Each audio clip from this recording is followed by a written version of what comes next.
amigos, mais uma vez estarei falando sobre muitas coisas que todos nós devemos saber. Sejamos espíritas, sejam de quaisquer religiões, porque às vezes a gente mesmo se pontua, fica pensando, por que está acontecendo isso? O que está acontecendo com o humano? O que está acontecendo com a natureza? Com tudo? Que mudança é essa?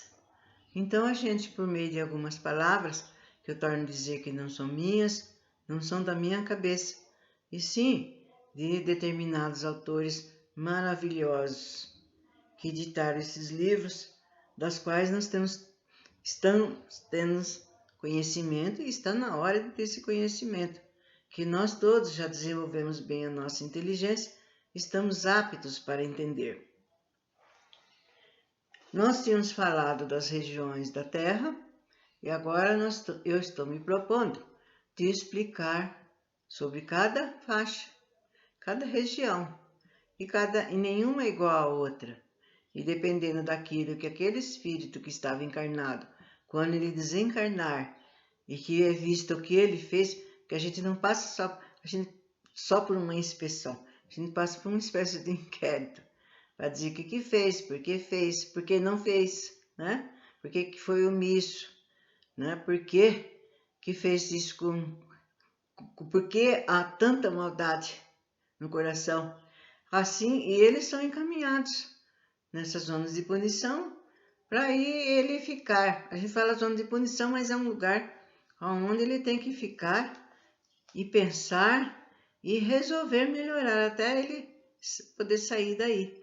E depois aí ele volta a encarnar e volta a passar por aquilo que ele fez outros passarem. A segunda região é montanhosa, extremamente escura. As montanhas e encostas são completamente úmidas. Então, a gente tira de ideia, gente, aquelas montanhas bem altas escorrendo certas água suja, fétida, úmida, viscosa, e mais aparecendo emanar uma secreção pútrida. Descendo as montanhas, vêem-se verdadeiros paredões de quilômetros e quilômetros de profundidade. Há gemidos, risos, sarcasmo. Então, aí os seres ficam chorando ou rindo, como se fossem dementes mesmo, e lançando impropérios, xingando, se arrastejando nesse lamaçal, né? Viscoso, sujo e sem luz, porque é tudo escuro. Esses seres que estão aí presos. Muitos rastejam pelo chão como vermes. Há aqueles que se parecem batráquios e répteis. Então vocês vejam bem, eles chegam numa condição tal mesmo inferior, que ao invés de ele revestir uma forma humana de uma pessoa, não, eles preferem aparecer como insetos, como animais, né? E muitos deles aparecem como uma cobra, como crocodilos, né? Aqueles macacos bem grandes, gorilas, insetos, aranha, eles gostam muito de aparecer com essa roupagem, né, que a gente fala. Essas zonas de tristezas e penas não são eternas. São meios de que se vale a lei para, através do mal e seus efeitos, curar aqueles que praticaram. Vocês estão vendo, gente? Nessa zona, confundem-se vários seres espirituais com o corpo astral totalmente adulterado, como verdadeiros animais, que foi o que acabou de ser falado. Assim há desde os vermes até monstruosos antropóides, aves de rapina, peixes, etc. Muitos encarnados se sintonizam com essa zona condenada onde há choro e ranger de dentes. E assim, por sintonia, atraem através da corrente sugadora essas estranhas doenças. Então foi que eu fui ler uma dessas vezes atrás, que muitos, né, que conseguem escapar, que conseguem vir aqui na zona dos encarnados, muitas vezes, como eu já falei, são chamados, gente. São chamados pelos próprios encarnados, que começam a falar palavreados, xingamentos, né? E usam drogas, vícios dos mais variados. Então eles começam a fazer desatino, né? Põe a sua família toda para sofrer e assim por diante. E com isso, esses seres, eles sobem na superfície e se coadunam com aquele ser que parece igual a ele, ué. Então, o que ele faz? Ele vai vampirizar. É onde eu falei que aquele autor Edgar Armand mostra no livro dele a pessoa com aquele bruto inseto nas costas grudado, ou então na frente. Aonde tiver o chakra favorito dele que esteja bom, que tenha bastante tônus vital, ali ele se fica, né? E o indivíduo que está praticando as coisas continua até a sua desencarnação, porque ele não vai mudar da noite para o dia. Entremos nas zonas abismais, os abismos e subabismos, com suas verdadeiras covas. Em todas essas zonas há os guardiões afins. Frenam, encarceram e fiscalizam o submundo astral, impedindo o assalto de seres mais satanizados. Nessa zona, temos as almas há milênios, gente, milênios, encarcerados no mal. Aí encontraremos seres que se vegetalizaram ou se mineralizaram. São verdadeiros homens plantas e verdadeiros homens pedras. Então vocês vejam bem o que eles fazem com o perispírito, gente. O quanto que eles danificam.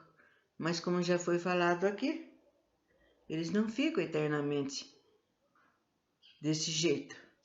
Até chegar um dia, que esse dia vai chegar, de que ele já começa a usar sua consciência, seu pensamento, suas ideias, cansado de ficar assim, ver que não dá nada, pelo contrário, dá só mal para ele. Então ele começa a melhorar, né? E depois aí vocês vão falar, e o perispírito? Aí é pelo pensamento. Daí ele começa a pensar melhor, ter pensamentos mais elevados, aí ele se desfaz daquela roupagem que ele mesmo criou. Então é igual esses desenhos animados que a gente vê na televisão, que parece aquelas árvores, né, duras conversando com a outra, aquelas pedras que tem um rosto, que tem braço, que tem perna. É mais ou menos por aí. E eles ficam muito tempo sem querer nada de encarnação. Nada, absolutamente nada. Então eles preferem ficar aí nesse lugar horrível do que subir na superfície e encarnar. Porque eles não querem passar por retificação, eles acham que eles vão sofrer muito, que eles vão passar pelas coisas erradas que eles fizeram, então eles preferem ficar quietos. Mas não é por aí, porque cada vez mais ele vai ficando para trás. E muitos que foram criados na época dele estão bem além Às vezes estão até no outro planeta já, porque se conscientizou de fazer as coisas certas. Se conscientizou que cada um faz para si, né? Seja lá o que for. Bom,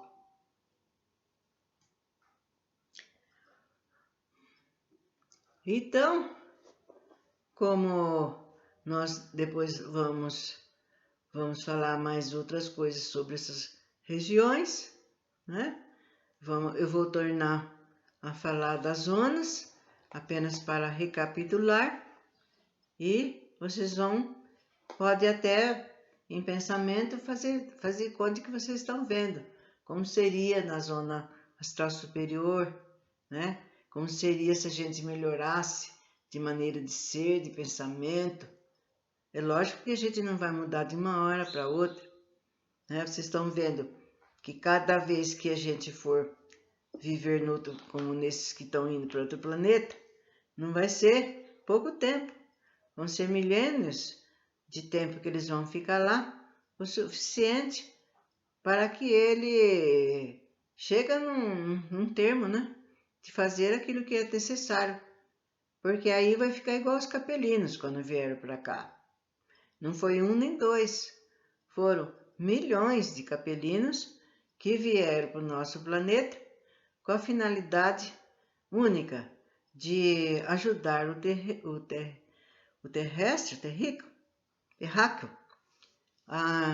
como é que se diz? A caminhar. Porque naquela época eles eram igual os índios, né? Igual primitivos, para cá, para lá, guerreando, se matando.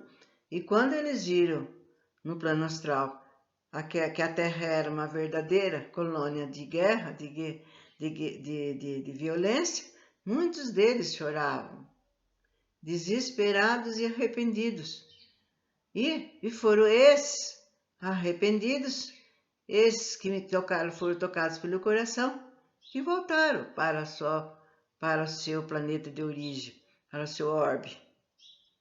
Mas muitos ficaram aqui, muitos fizeram parte das nossas civilizações. E graças aos capelinos, nós tivemos um grande adiantamento, mas na materialidade, né? Nos descobrimentos, nas invenções. Não foi o homem de uma hora para outra que teve ideia. Então é tudo preparado do lado espiritual. Depois, quando aquele ser ou seres desencarnam, eles vão fazer ou mostrar aquilo que o homem está precisando para se desenvolver. Então vocês ficam vendo bem que agora os que forem, porque eu não posso dizer que é esse ou aquele, quem somos nós para saber? Só Deus sabe quais aqueles que vão precisar ser exilados daqui para outro planeta. Porque aí eles vão ajudar aqueles que estão atrasados no outro planeta também. Então, por hoje, né, vou terminando desejando a todos muita paz em seus lares.